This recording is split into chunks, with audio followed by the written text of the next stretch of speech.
शांत बसता का? नाही तर मला सांगा काय मी नीट करू शकतो आणि दुसऱ्याचा जर असला तर घरात जाऊन नीट करू शकतो. माया नादी लागायचं नाही. तुम्ही 12चे आम्ही 14चे. भानगडीत पडायचं नाही. शांत राहून द्यायचं. मराठ्यात असल टाकली फिटली करून दे थोडंफार. पण दुसऱ्याचं जर कोणी असं वळवळ करत असं ना घरात घुसून आणायची ताकद आमच्या घरात घुसून सहन केलं भाऊ. लोकांनी त्रास सहन केला 75 वर्ष माया मराठ्याच्या. तुला काय सांगावं? कसल्याने यायचं आमच्या आईला घोडा लावून जायचं. बासरे त्याच्यासाठी जीवन नाही. तुमच्या हातात जे आहे ना तितकं धारदार आमच्या सुद्धा हातात आहे. तुमची जशी भाषा तसं आमची वागायची तयारी आहे.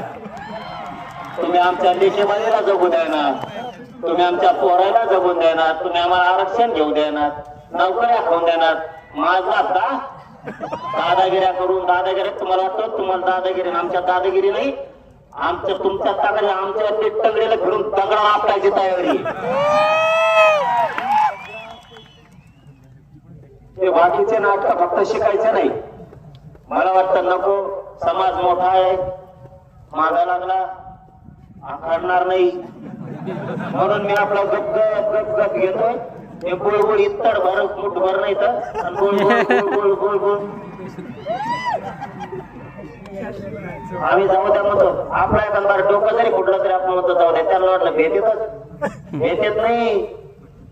हो फुटाण्याला सुद्धा सापडायचं नसतं. फुटाण्याला मला उगाच हे नाही बोलायचं ते बोलायला जाऊ नका. विषय चालला. विखे पाटील साहेबाचा फोन आला. त्यांनी सांगितलं पाटील दसरा तुम्ही मला दसऱ्याला ये. मला संडासच लागल्यावर झालंय. मुंबईत गेल्यापासून असा धाक पडलाय. अर्ध मंत्रालय मुंबईच्या बाहेर गेलत. मी बळत बळत बळत धाडस लावून कॅबिनेटरच्या हातात हे आणि तो JR कॅबिनेटनं काढलेला आहे. कुठला JR काढतो ना कॅबिनेटला काढावा. आणि एखाद्या जर उपसमितीने काढला, उपसमितीला अधिकार आहे का नाही काढायचा हेही बघावं लागतं. जर उपसमितीला एखादा JR काढायचा अधिकार आहे तर ते कॅबिनेट असायला लागते. उपसमिती सगळे कॅबिनेट आहेत.